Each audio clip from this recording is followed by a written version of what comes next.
Hello students, I am Sonu Kasana and this is the chapter Our Changing Earth from the book Our Environment, class 7th, and this is the first part, so please be connected with me and let's start the explanation of the chapter. Okay, the lithosphere is broken into the number of plates known as lithospheric plates. देखो, अर्थ में हमने पढ़ा था कि इसमें layers होते हैं, है ना। तो जो लेयर्स होते हैं ना, उनमें नाम होते हैं उनके अलग अलग। तो सबसे जो पहले आता है उस ज़मीन पर, उसे हम कहते हैं लिथोस्फीयर। ठीक है, तो वो एक नंबर ऑफ प्लेट्स में डिवाइड हो जाता है, टूट जाता है, उन्हें हम कहते हैं लिथोस्फेरिक प्लेट्स। कौन सी प्लेट्स कहते हैं? लिथोस्फेरिक प्लेट्स कहते हैं। You will be surprised to know that these plates move around very slowly. लेकिन तुम्हें ये जान करके बड़ा आश्चर्य होगा, बड़ा तुम्हें लगेगा कि यार ये, हाँ, क्योंकि ये जो प्लेट्स हैं ना, ये धीरे धीरे घूमती रहती हैं। मतलब एक जगह स्टेबल नहीं है, रुकी हुई नहीं है। Just a few millimetres each every year, मतलब बहुत ज़्यादा नहीं चलती, कि ऐसा नहीं है कि वे भागी फिर रही हैं, लेकिन हाँ, हर साल कुछ मिलीमीटर्स चल लेती हैं, सेंटीमीटर नहीं, millimetres. This is because of the movement of the molten magma inside the earth. और इसका क्या कारण है? इसका रीज़न ये है कि जो हमारी पृथ्वी के अंदर मोल्टन मैग्मा है, पिघला हुआ मैग्मा जो है वो है, उसकी वजह से ऐसा होता है। The molten magma inside the earth moves in a circular manner as shown in the activity. आपको एक एक्टिविटी दिखाई गई है, उसमें बताया गया है कि कैसे हमारा जो मोल्टन मैग्मा है वो सर्कुलर मोशन में घूमता है। ये एक्टिविटी बताई गई है, इसमें यहाँ दिखाया गया है कि कैसे मोल्टन मैग्मा हमारा करता है, मूव करता है। ओके, चलिए। The movement of these plates cause the changes on the surface of the earth. और ये जो प्लेट्स हैं, इनमें जो मूवमेंट होता है, इसकी वजह से क्या होता है, पृथ्वी की जो सरफेस होती है उस पर चेंजेज आते हैं, बदलाव आते हैं। सरफेस पे जो ऊपरी परत होती है, ऊपरी सतह होती है, उसमें बदलाव आते हैं पृथ्वी पर। The earth movements are divide on the basis of the force which cause them. और जो अर्थ की जो मूवमेंट्स हैं ना, वो उस बेसिस पे डिवाइड की जाती हैं जिसकी वजह से वो होती हैं, जिन कारणों से वो गतियाँ होती हैं, जिस कारणों से मूवमेंट्स होती हैं, उन्हीं वजह से उनका नाम रखा जाता है। The force which act in the interior of the earth are called as endogenic force। जो पृथ्वी के अंदर बल लगते हैं, अंदर फोर्सेस लगते हैं, उन्हें एंडोजेनिक फोर्स कहते हैं, यानी अंतर जातीय बल, अंदर की तरफ लगने वाले बल, है ना। And forces that work on the surface, और जो पृथ्वी के सरफेस पे काम करते हैं, सरफेस पे लगते हैं, ऑन द अर्थ, पृथ्वी के, आर कॉल्ड एक्सोनिक फोर्सेस, उन्हें हम कहते हैं एक्सोनिक, बाह्य बल। अब यहाँ ध्यान से देखेंगे, ये हमारे पास एक टेबल है। इस टेबल में हमें सिखाया गया है अर्थ मूवमेंट्स। पहले नंबर पे आता है आपका एंडोजेनिक और दूसरे पे आता है आपका एक्सोजेनिक। एंडोजेनिक को दो हिस्सों में बांट सकते हैं, पहला सडन फोर्सेस और दूसरा डिस्ट्रोफिक फोर्सेस, है ना। तो डिस्ट्रोफिक फोर्सेस का बस एक ही काइंड होता है, ये बिल्डिंग मूवमेंट्स होता है। और सडन फोर्सेस के 3 पार्ट होते हैं, अर्थक्विक होता है, वोल्केनो होता है और लैंडस्लाइड्स होते हैं। ठीक है, तो हमारे लिए ये महत्वपूर्ण है। सडन फोर्सेस तो अर्थक्विक, वोल्केनो और लैंडस्लाइड्स हम पढ़ेंगे। दूसरे में आता एक्सोनिक फोर्सेस, तो इसमें क्या होता है, एरोक्सिनल एंड डिपोजिशनल, एरोक्सिनल एंड डिपोजिशनल। तो इसे आप डिवाइड कर सकते हैं अगले पार्ट्स में 4 में, जिसे रिवर, वाइंड, सी वेव्स और ग्लेशियर चलते हैं, है ना। ग्लेशियर की मूवमेंट्स होती हैं, इन्हें हम कहते हैं एरोजिनल और डिपोजिशनल। ओके, चलिए जी। Endogenic forces sometimes produce sudden movements and at the other time produce slow movements. जो एंडोजेनिक फोर्सेज होते हैं ना वो सडन मूवमेंट्स में क्या करते हैं, वो थोड़ा थोड़ा मूवमेंट देते हैं चीज़ों को। Sudden movements like earthquake and volcanoes cause means mass destruction over the surface of the earth. और लेकिन जो अर्थक्वेक और वोल्केनोज हैं वो क्या करते हैं, वो एक मास डिस्ट्रक्शन करते हैं, बड़े स्तर पर डिस्ट्रक्शन होता है पृथ्वी के सरफेस पर, पृथ्वी के बाह्य सतह पर। ठीक है। आइए जी, a volcano is a vent यानी opening in the earth crust. पृथ्वी पर जब कहीं मतलब छिद्र होता है, वो खुलता है, वहाँ से ओपनिंग होती है उसकी, तो वो वोल्केनो की वजह से होती है ना। Through which molten material erupts suddenly, जिससे क्या होता है, जब मोल्टन मैग्मा होता है, मोल्टन जो वो निकला हुआ होता है ना लावा, वो इरप्ट्स होता है, निकलता है एकदम से, है ना, अचानक से निकलता है। तो यहाँ हमें आपको एक पूरी वोल्केनो का प्रोसीजर समझाया गया, अच्छे से बताया गया क्या कैसे होता है। सबसे पहले तो हम देखते हैं कि जो मैग्मा है, जो मोल्टन मैग्मा है, वो यहाँ होता है अंदर। ठीक है, इस सतह में होता है। और जब ये साइडों से प्लेट इस पर प्रेशर डालती हैं, तो ये मैग्मा होता है, ये धीरे धीरे ऊपर की तरफ बढ़ता है और फिर ये कहीं कहीं से ऐसे निकल जाता है। ठीक है, तो ये लावा है, ये जहाँ जहाँ से निकलता है उसमें वेंट बोलते हैं, है ना। और जो बिल्कुल ऊपर जहाँ इसका मुख होता है वोल्केनो का, मतलब माउथ होता है, प्रॉपर माउथ, ये छोटे होल्स होते हैं, इन्हें वेंट बोलते हैं। ये इसे बोलते हैं हम क्रैटर। जो पूरा बड़ा मुंह होता है इसे बोलते हैं हम क्रैटर, है ना। गैसेज एंड एसिड ऊपर से निकल जाती हैं, वहाँ से मैग्मा भी निकलता है, लेकिन वहाँ से बहुत तेज़ गर्म वो निकलती है। ठीक है, और नीचे मैग्मा चैम्बर होता है, क्रस्ट होती है, मेंटल होता है। ठीक, ये सिस्टम होता है। अच्छा जी, ये एक्टिविटी बताइए, आप एक्टिविटी को देख लेंगे अपने आप, मैं आपको एक्सप्लेनेशन समझा देता हूँ आगे की। चलिए, similarly when the lithosphere plates move, और जब लिथोस्फीयर प्लेट्स मूव करती हैं तो क्या होता है तो फिर आता है the surface of the earth vibrates, जो पृथ्वी की जो सरफेस होती है ना वो वाइब्रेट्स करती है। तो अब आपका क्वेश्चन आता है, when the surface of the earth vibrates, when the surface of the earth vibrates, है क्वेश्चन समझ में आ गया। व्हेन से स्टार्ट करेंगे, when the surface of the earth vibrate, surface of the earth vibrates, question mark लगा देंगे। ठीक है, क्वेश्चन आ गया आपका, अब आंसर लिख देंगे यहाँ से। When the lithospheric plates move this surface of the earth vibrates.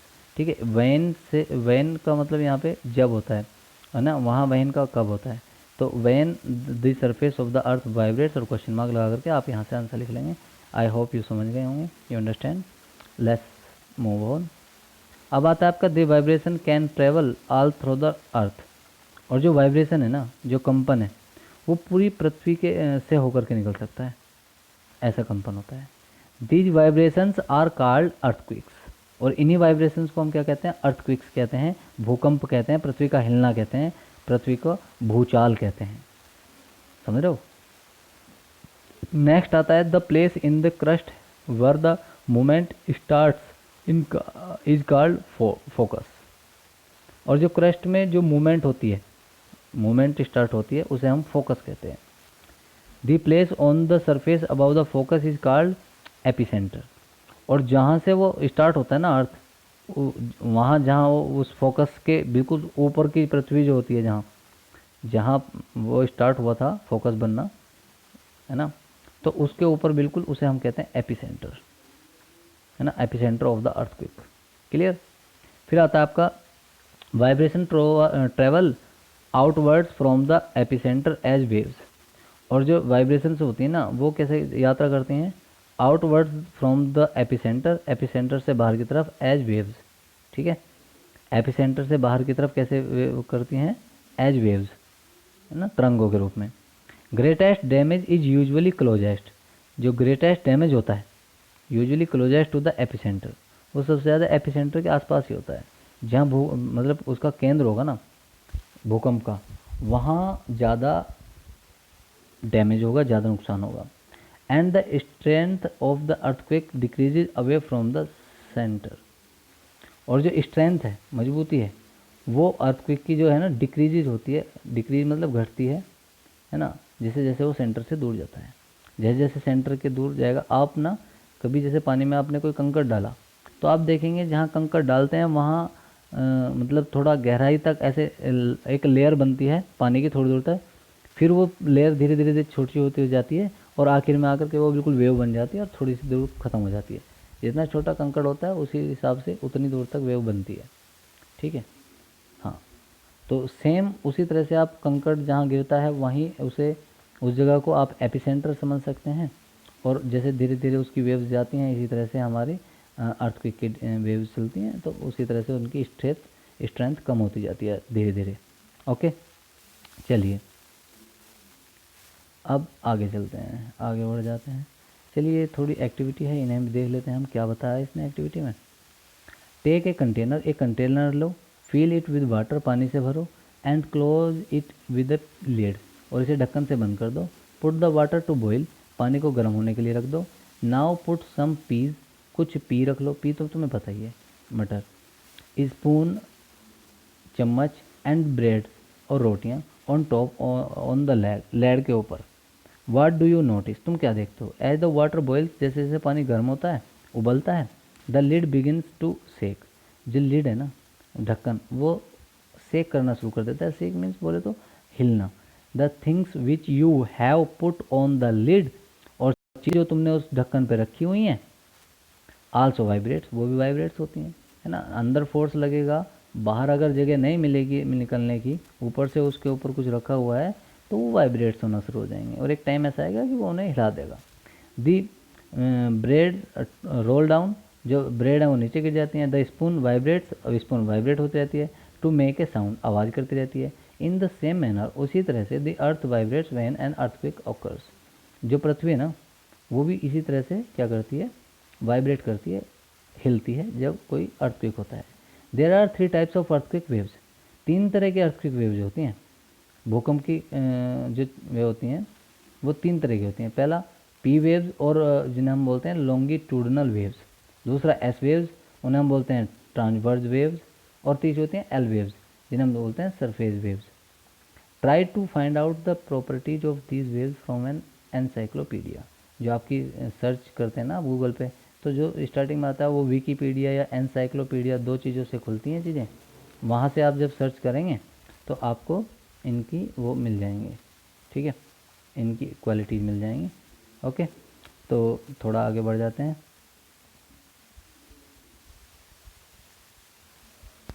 दो earthquake can not be predicted, earthquake को प्रिडिक्ट नहीं किया जा सकता, तो यहाँ पे हम एक क्वेश्चन भी लेंगे। कैन से स्टार्ट करेंगे। Can earthquake be predicted, can earthquakes be predicted, और क्वेश्चन मार्क लगाएंगे। आंसर कैसे लिखेंगे? आंसर ऐसे लिखेंगे, सबसे पहले लिखेंगे आप no, no and comma, no लगा करके कोमा, और फिर यहाँ से ये पूरा लाइन लिख देंगे, earthquakes can not be predicted. ठीक है, समझ आ गई बातें? Earthquakes can not be predicted. चलो आगे बढ़ जाते हैं। The impact can certainly be minimised if we are prepared beforehand, अगर हम पहले से ही उनके लिए प्रिपरेशन कर लें, है ना, जो सुविधाएं हैं वो तैयार कर लें उनसे निपटने के लिए, तो हम क्या कर सकते हैं, जो हमारे होने वाला नुकसान है हम उसे मिनिमाइज़ कर सकते हैं, कम कर सकते हैं। प्रिडिक्ट नहीं कर सकते सही से, लेकिन हम मिनिमाइज़ कर सकते हैं। Some common earthquakes prediction methods adopted locally by people including studying animals behaviour, कुछ क्या है अर्थक्वेक्स का प्रिडिक्शन कैसे करते हैं कि कुछ तरीके ऐसे हैं कि लोकल जो लोग होते हैं ना, वो एनिमल के बिहेवियर को करते हैं नोटिस। अगर बिहेवियर को नोटिस करा जाए तो समझा सकता है कि अर्थक्वेक आने वाला है। जैसे fish in the pond get agitated, जो फिश होती है ना पॉन्ड में, वो एगिटेटेड हो जाती हैं, थोड़ा सा बेचैन हो जाती है, रेस्टलेस हो जाती हैं। Snakes come to the surface, और जो स्नैक्स होते हैं वो अपने होल से निकल करके सरफेस पे आ जाते हैं, सतह पर आ जाते हैं, ऊपर आ जाते हैं। अर्थक्वेक एक केस स्टडी, ये केस स्टडी क्या होता है, जब कोई बात हुई होती है ना उसके बारे में अच्छे से समझना, उसे पढ़ लेना उस बात को, उसे केस स्टडी कहते हैं। ठीक है, तो हम जो हमारा अर्थक्वेक हुआ था भुज में, हम उसके बारे में केस स्टडी करते हैं। तो अर्थक्वेक हिट्स भुज, अर्थक्वेक ना भुज में आया। A massive earthquake measuring 6.9 on Richter scale. देखिए हम जब अर्थक्वेक आता है तो उसे मापने के लिए एक जो स्केल यूज़ करते हैं उसे कहते हैं रिएक्टर स्केल, ठीक है, reactor, okay, Richter scale, Richter scale नहीं, रिएक्टर स्केल, ओके। हिज तो उस पर जो मतलब होती है वो लगभग 7 या 7.5 के लगभग का जो होता है ना, बहुत तेज़ वो माना जाता है, 7.5 तक बहुत तेज़। तो 6.9 था वो भुज वाला, जो 26 जनवरी 2001 को आया था, 26 जनवरी 2001 को। अच्छा जी, दूसरे आप सेकंड वन में देखें, स्कूल वर्स्ट अफेक्टेड, स्कूल सबसे बुरी तरह से प्रभावित हुए थे। At least 971 students and 31 teachers are feared to have lost their lives following the collapse of the school buildings।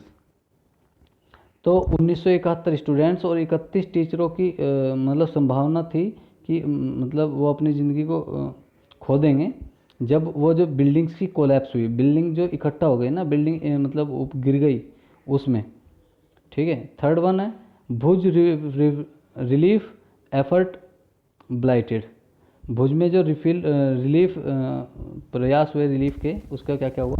The day 3 day after the quack, जो भूकंप था, कंपन के 3 दिन बाद, कंसर्न रोज अबाउट फूड, सबसे पहले तो बात उठी खाने के बारे में, ब्लैंकेट्स जो आपके कंबल होते हैं उनके बारे में, एंड मेडिकल सप्लाईज, और मेडिकल सप्लाईज के बारे में, नॉट रीचिंग एवरीवन, कि तीनों ये चीज़ें सभी तक नहीं पहुंच रही हैं। तो 3 दिन बाद जाकर के ये चीज़ें सामने आई। Number 4, destruction of Bhuj, phone lines, water pipelines and power stations transmission links were knocked out.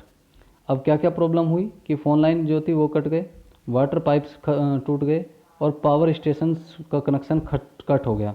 तो ये सब क्या है, काम करने बंद कर दिए। नंबर 5 पे आ जाइए।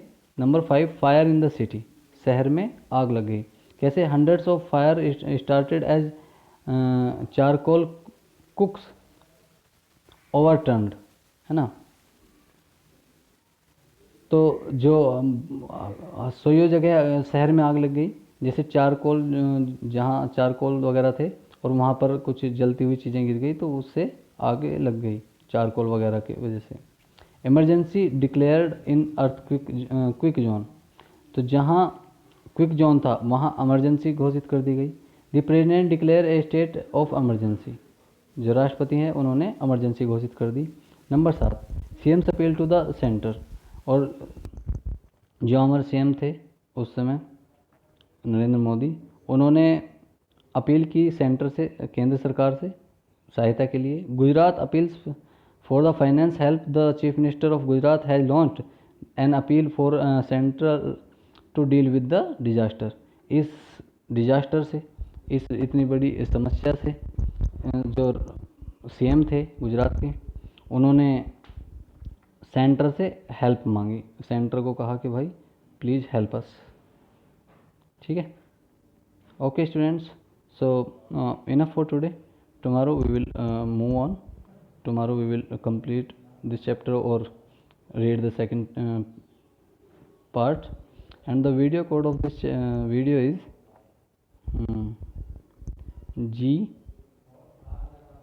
GA, और आपके नाम का फर्स्ट लेटर, मान लो S है, मान लो N है, ठीक है, first letter of your name, ठीक है, ऐसे GAT GAP ऐसे। Okay student, thank you.